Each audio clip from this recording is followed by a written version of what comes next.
Liganson Supermarket, siendo un de los supermercados más grandes conocer de años de existencia de nuestra isla, así junto con el sindicato FTA para anunciar que para otros semanas espera de por qué da claro que firma não sea o novo, asegurar que não tem uma boa relação com a espera de por larga o processo de negociação tras de lomba. Falta somente 2 pontos para negociar e para terminar com o trajeto. O sindicato me constama que a gerência está mais com consta vai do processo de negociação, onde o jefe a insultar a trabalhadora e saque a rede social e a supermercado mais opidanho. Assegurar que a pessoa não está na roupa mais e que ela desculpa o mês com cada um de empregado para o qual ela hace. O sindicato de Subana também desculpa a com a gerência para qualquer ação ou com algo que não por aviso durante a caliente de huelga. Última semana, coisa para bem mesmo, mas já acaba, tá assim,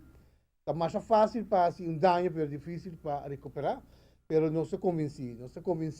que para a pressão agora que a gerência, que não se continuar a negociar já luna outra semana, não se continuar já webs outra semana, e não se calcular para já webs, só a geração, não se calcular para outra semana não se queda claro. Saque de um compromisso que nós temos, e também 6 meses nós sabemos na prensa, para não somente no caso aqui, ora bota papia, bolota de acordo com a gerência de eleições, mas também como nos pode apoiar outro. Também 6 meses nós queremos que condicionam de trabalho, mas se for negociar, mas queremos que em rato só, apesar de diferença de opinião, não porque é inimigo com outro.